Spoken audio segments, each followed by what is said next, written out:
Okemasko ekte in sikason Margaret Cardinal onitskapuni ohtenia miko apeu sihtajan semakuma egwaya exnamagia min kisniho ke usita pokikwe. I'm originally, my name is Okemasko, meaning the boss lady. Ekti is over there. In Sioux, it means she rides her horse along the ridge. And in Norwegian, it means the true one. Margaret Cardinal. I'm originally from Saddle Lake. I'm a TP maker and as well as a teacher of the TP teachings and as well as doing traditional arts. I grew up in Saddle Lake. And basically Cree was my first language. And I grew up,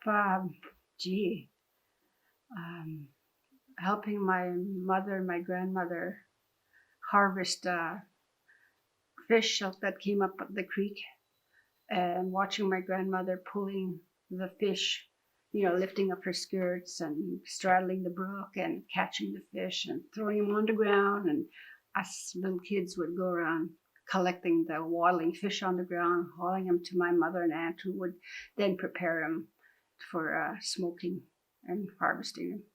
So that's how I grew up then, before boys' school. I was 5 years old, 1959. Basically, I just don't remember whether my parents ever told us we were going. I think they saved that.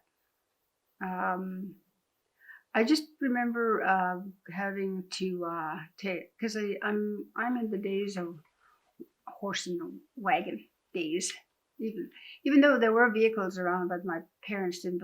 Especially my father, he didn't believe in using vehicles. So everything, we always walked everywhere, or we always had horses. I grew up with horses and wagons. So off we go to the local church, and church happened. But I think after that, it was, I didn't really know what was going on. There's so many people everywhere. The strangest part is that there was a grain truck there. I don't know whether it was it was a big truck with rails and a canopy on top. And what they were doing were collecting children. And I was one of them to be put in one of those trucks with the canopy and then hauled off, not knowing where it was going. It was just, I didn't realize I wouldn't see my parents after that for a long time. So that's kind of how I ended up leaving the reserve. And when we eventually, because we were all crowded in there, lots of kids was standing room only in the truck, the back of the truck. Never being in a truck like before, We ended up what is now known as Blue Quills, and I didn't know. It was amazing to me to see such a huge building, but I didn't really see the building until we got off the truck, and then we were herded into what I thought was a cave, because once you walked into the doors, it was dark, you couldn't see, and so I remember it as a cave. As it turns out, it was just a big gym, and it only had windows on the top, on the walls on the top. And I guess I could say that we were herded around like cattle, basically, and sorted out in sizes and male, female. It was kind of chaos, but I think the most frightening part was to see these aliens come out of different doors, and it looked like they didn't have any feet, but they just hovered around everywhere making demands and sorting us out and whatever. And it turns out that they were actually I think they're called the Grey Nuns. They're dressed in brown and black. They had you could only see their faces like this, They had this kind of hat thing, and very scary, very scary. When I entered school, I didn't speak a word of English. I was totally free.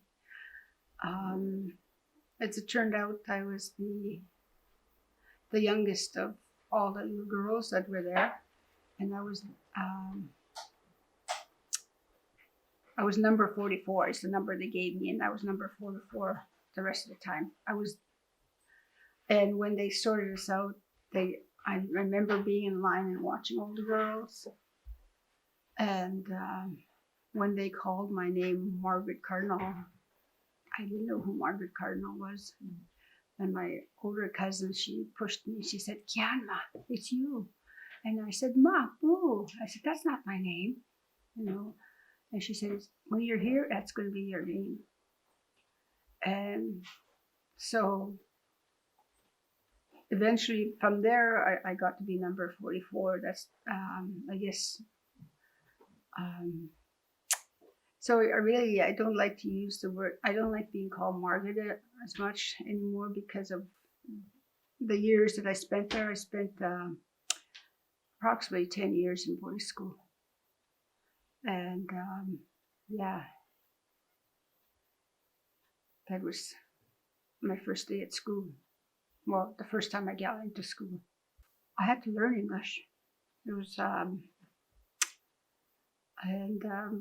ironic part is we were not allowed to speak our language. And yet the nuns there spoke French, you know. It was, when you're a young girl coming into boarding school, you were assigned to a bigger girl who was there before, so they could show you the ropes of the boarding school. And yeah, basically also that, I don't know what they used to call them, monitors, or your helpers should help you try to speak English and understand what the lay or the nuns were saying to you. Yeah. You get up in the morning, you get on your knees and pray. You made your bed, your tiny little bed, because you're one of 40 little beds up in a dormitory. And then, depending on the day and depending on the season,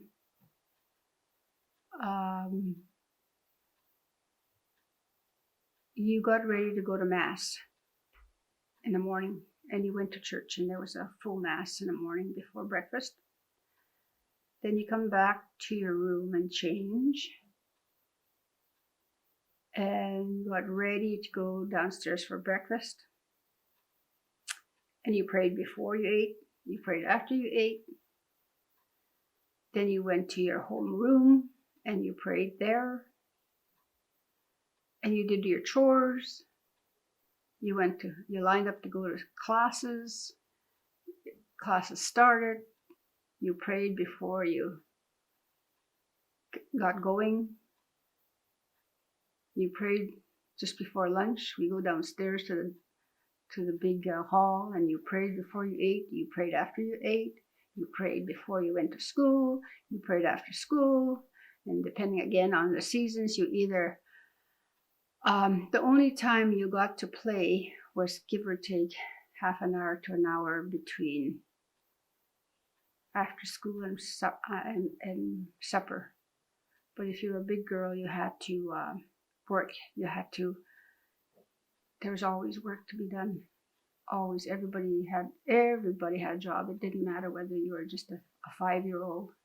Everybody had to do something.